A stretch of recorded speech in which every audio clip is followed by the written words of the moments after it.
Khetrigao MLA Sheikh Narul Hassan to challenge Waqf Amendment Act 2025 in Supreme Court, citing threat to minority rights.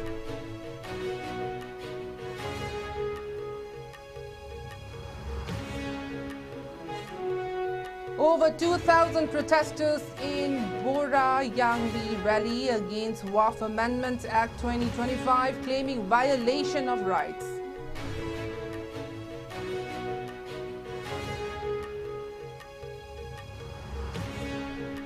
Top Naga organizations condemn attack on Konsakul village, urge strong government action.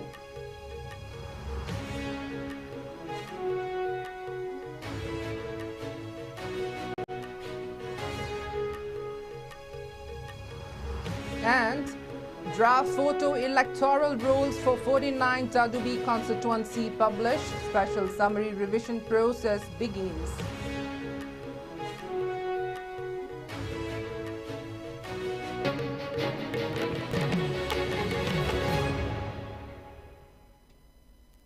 Hello and welcome. You're watching ISCOM English News and I'm Ruby Unkhai with you. Now let's take a look at the news in detail. Khetrigao MLA Sheikh Narul Hassan from NPP has announced that he will personally challenge the Waqf Amendment Act 2025 in the Supreme Court, expressing serious concerns about its impacts on the rights of minority Muslims in India, including the Pangal community in Manipur. Speaking to the media at his residence in Imphal East today, the MLA said preparations for filing the case have already begun and the petitions will be submitted to the Apex Court within the next 7 days. He mentioned that the new law violates constitutional safeguards granted to minorities and compromises the autonomy of Waqf institutions. He stated that the act passed by both houses of parliament undermines the religious and cultural rights of minority communities and places undue governmental control over Waqf properties. The controversial legislation has triggered widespread criticism from civil rights groups and minority organizations across the country who fear that it could erode the self-governance of Waqf boards and weaken the community's control over religious assets. Because before, Waqf means donated in the name of religion to set up religion-based institutions or what you call for the good of humanity. But in that, the district collector has to decide whether the property belongs to a Waqf or not. That's something which is very surprising, that violates the Article 26 itself, and another section that says that one has to prove that he is a Muslim, and it has to be proof because it will be taken 5 years length whether he is a practicing Muslim or not. If I have a beard, if the Sardar means Punjabis also have beard, are you going to decide based on their looks, or are you going means who will give the certificate that he is a Muslim or he is a non-Muslim? This is a contentious issue that violates the fundamental rights. So I'm going to challenge it in the Supreme Court. On my personal level, on my personal capacity, I'm not speaking on others' capacity, but on my personal capacity, I am going to challenge it, the Waqf Amendment Act 2025, I'm going to challenge it in the Supreme Court. It violates minorities' rights. That much I want to say. In a demonstration of civil resistance, as many as 2,000 civilians under the aegis of Makwami Zamitul Ulama, Bora Yangbi and other civil society organizations came together on the streets of Bora Yangbi in Bishnupur to protest against the Waqf Amendment Bill 2024, which was recently passed in the Parliament and turned into the Waqf Amendment Act 2025. The protesters expressed their deep concerns about the potential violations of fundamental rights and the infringement of constitutional provisions.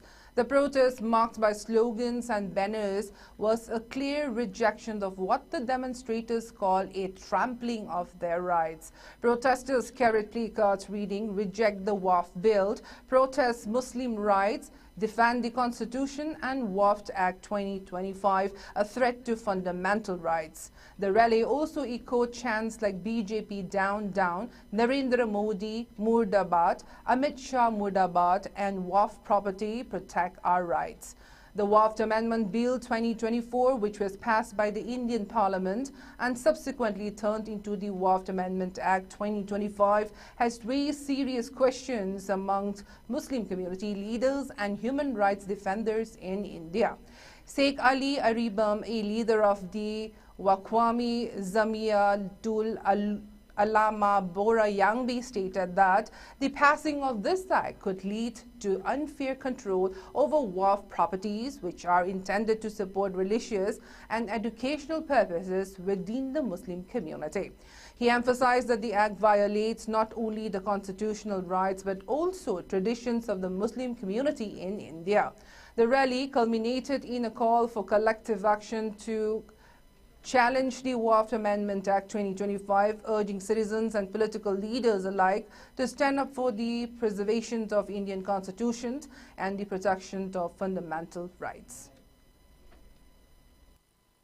एक असी एकोइना करी मरम की मायोक्ता लेरिबनो हाय मतमदा हाइरिबा एक असी India की constitution की मायोक्ता लेबा एकनी मरम दी मसिना इंडिया की कॉन्स्टिट्यूशन के article 14 right to equality, Article 25, right to freedom of religion, Article 26, freedom to manage religious affairs, haiba amasung right to conservation of culture, asina chingba loinana right to property, Article 300A asi sigi mayokta pass tawkiba ek oibanina masi India gi citizen amana ama oina aikhoi gi mayokta pass tawba bill asi ek asi aikhoi yaningde masi miyam gi mayokta leiba ekni.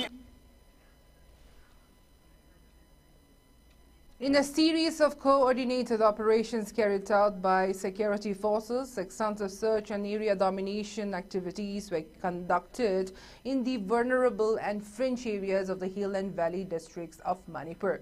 These operations resulted in significant recoveries of illegal weapons, explosives and other contraband, with notable arrests made in the process. Security forces managed to seize an array of arms and ammunition, including an AK-47 assault rifle along with its magazines, a 12-bore SBBL gun, and 2.303 rifles, each equipped with magazines.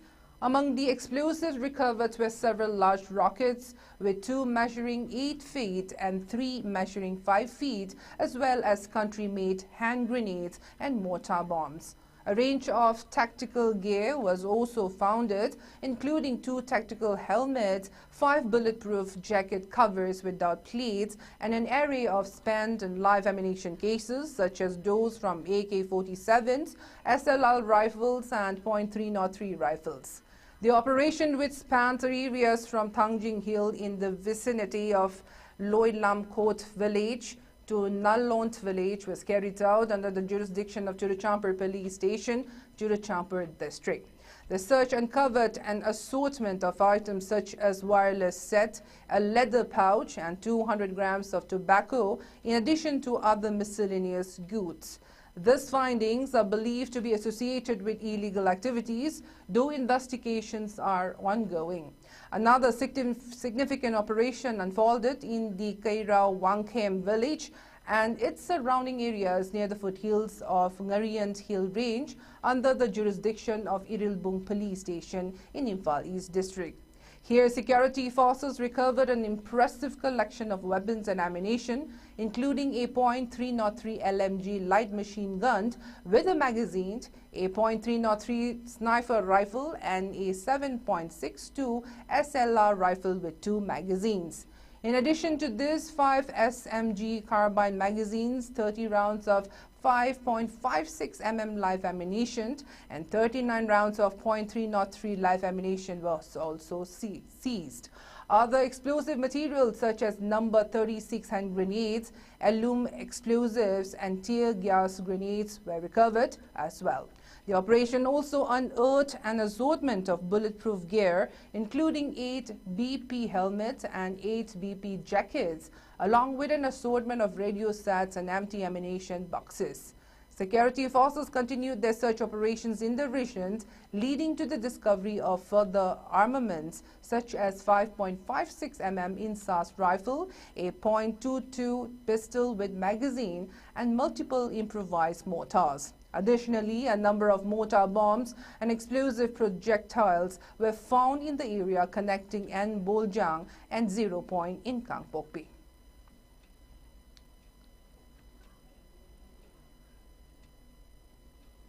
In terms of arrests, security forces apprehended 2 active militants from the UPPK and the Pre-Park.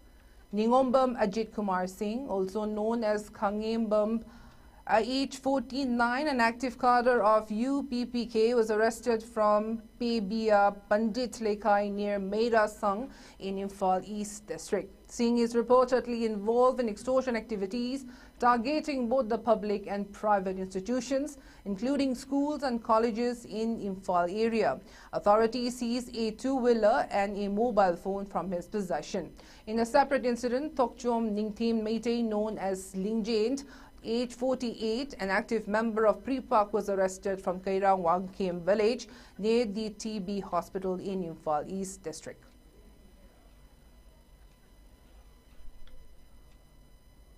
Additionally, the Manipur police arrested 2 women identified as Bebicha, age 30, and Dolai Pabam Sahani, age 25, both from Mayang Imphal, Bangun Yangbi, and Imphal West District. The women were apprehended with 25 soap cases containing suspected heroin, weighing a total of 308.515 grams, not including the weight of the soap cases. They were found in a passenger Tata Cruiser under Imphal Police Station's jurisdiction, with the drugs being seized during a routine check.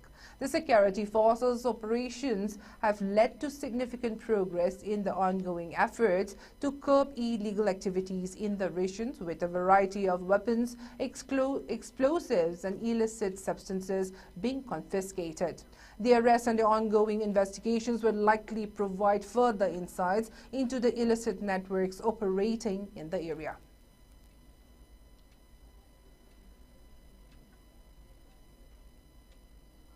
In a joint statement issued by the United Naga Council, UNC, All Naga Students Association Manipur Ansam, and Naga Women's Union, NWU, condemnation was expressed regarding the recent attack on Naga villages in Konsakul near Leimakong Army Cantonment on April 5.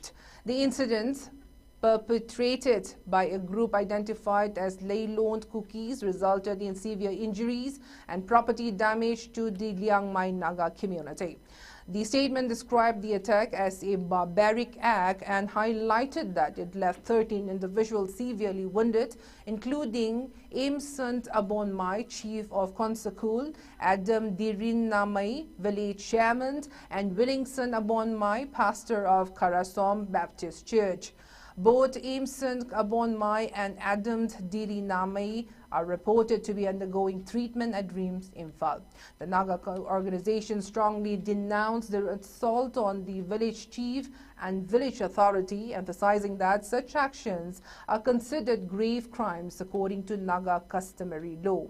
They expressed shock and dismay over the incident occurring during a public curfew, despite the presence of state and central security forces, raising concerns about governmental response and the relationship with the Kuki community. Furthermore, the statement criticized the World Kuki Zoo Intellectual Council for its alleged jurisdictions of the attack, labeling their statement as hasty and unfounded. The Naga organizations accused the Kuki volunteers from Valpabung village of similar actions in Kazanga village belonging to the Maram Naga tribe on April 3rd, condemning these acts as land arrogation disguised as disputes.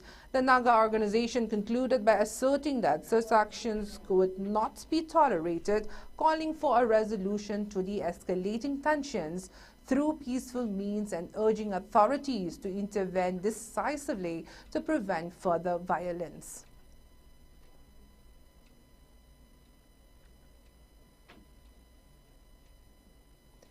The Election Commission of India has published the draft photo electoral rolls for the 49 Tadubi ST Assembly constituency today in preparation for the upcoming by-elections.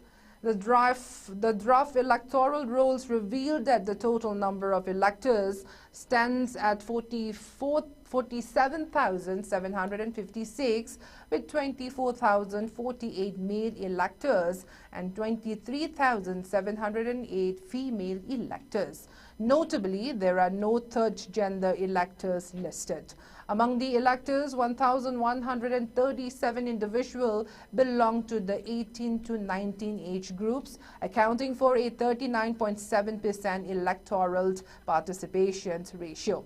The gender ratio of the constituency stands at 986 females for every 1,000 males.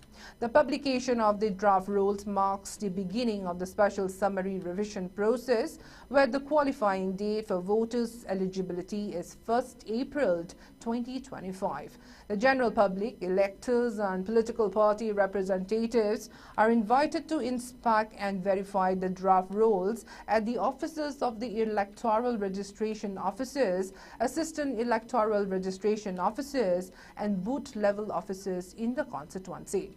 Additionally, the draft photo electoral rolls are available for online viewing on the official website of the Chief Electoral Officer, Manipur. A meeting was held today with representatives from various national and state political parties, during which they were informed about the schedule for the special summary revisions and the 1st April 2025 qualifying date. Copies of the electoral rolls were shared with the representatives. The special summary revision process, which commenced today with the publication of the draft electoral roll, includes a period for filing claims and objections from 8 April to 24 April 2025. Claims and objections will be disposed of by 2nd May 2025, and the final publication of the electoral roll will occur on 5th May 2025. The primary goal of this revision is to ensure that newly eligible voters, particularly those who turn 18 by the qualifying date, are included in the electoral rolls. The public is encouraged to participate in this process and verify their details. The 18th edition of Mami Numit, commemorating the birth of Manipuri cinema, will be observed on April 9, 2025, alongside the 4th Foundation Day of the S.N. Chand Cine Archive and Museum. The event, which has become an annual tradition, will be jointly organized by the Manipur State Film Development Society and Film Forum Manipur. One of the major highlights of the event will be the presentation of the significance of Mami Numit, as well as the progress report of SNCCAM by the Secretary of MSFDS. Additionally, a talk on the topic Cinema as Cultural Heritage will be delivered by renowned film conservationist Dr. Rajkumar Johnson. The evening will conclude with a musical performance in the MSFDS courtyard, which will run until 8:30 p.m. In a significant addition to the celebrations, the winners of the 16 Manipur State Film Awards 2025 will be officially announced at 2:30 p.m. at the MSFDS Preview Theatre. Among the awards, the Lifetime Achievement Award will be presented, which includes a cash prize of 1 lakh rupees. Mami Numit holds a special significance in the history of Manipuri cinema, marking the release of Matamgi Manipur, the first ever Manipuri feature film on April 9, 1972. The MSFDS has extended an invitation to all members of the state's film community and well-wishers to join in the auspicious occasion and pay tribute to the legacy of Manipuri cinema.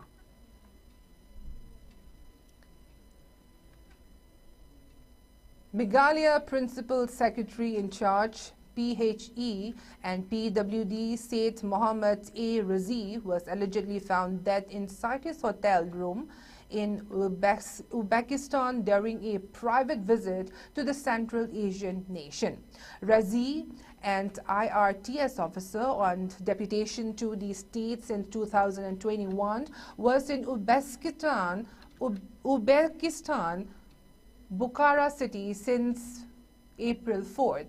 He is suspected to have died of cardiac arrest. According to a senior government official, Razi did not respond to the calls in the morning on Monday, and later the hotel staff broke open the door of his room where they found his lifeless body.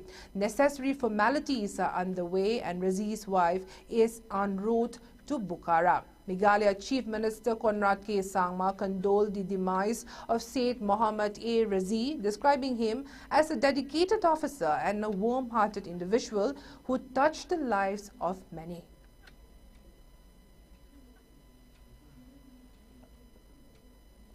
Now the headlines once again.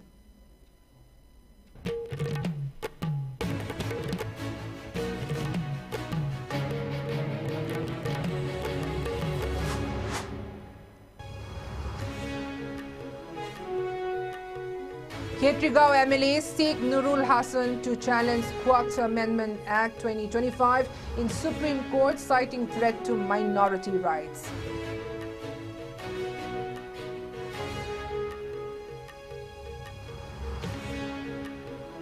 Over 2,000 protesters in Borayangi rally against Waqf Amendments Act 2025, claiming violation of rights.